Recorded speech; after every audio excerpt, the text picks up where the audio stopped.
શહેરના ફતેગંજ વિસ્તારમાં આવેલા મેઇન રોડ પર આવેલ લાલ ચર્ચમાં ક્રિસમસની ભવ્ય ઉજવણી કરવામાં આવી। વહેલી સવારથી જ ખ્રિસ્તી સમુદાયના લોકો ક્રિસમસની ઉજવણી કરવા લાલ ચર્ચમાં આવી પહોંચ્યા હતા, જ્યાં સવારે ઈસુ ભગવાનની પ્રાર્થના કરવામાં આવી।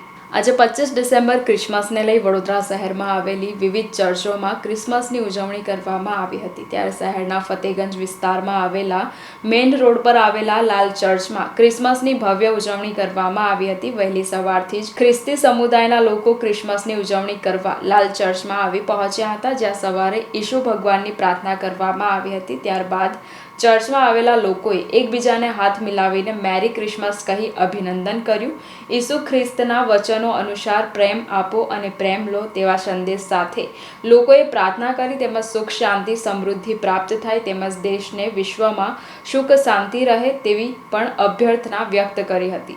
આજે 25 ડિસેમ્બર એટલે ક્રિસમસ ઉજવણીના ભાગરૂપે વડોદરામાં વસતા ખ્રિસ્તી સમુદાયના લોકોના ઘરે પણ ઉજવણીનો માહોલ જોવા મળશે, જેમાં ખાસ કરીને બેલ, ક્રિસમસ ટ્રી, રંગીન ball, angel, Santa Claus, merry Christmas, candle, Santa ટોપી, સાન્ટા કપડા, Santa kitchen, Santa goggles, star, church model, Santa clock, રંગીન રીલ્સ, તોરણો, પોસ્ટર વગેરેથી સજાવટ કરવામાં આવશે। એકબીજાના ઘરે જઈને કેક પેસ્ટ્રી ખવડાવીને મોઢું મીઠું કરશે।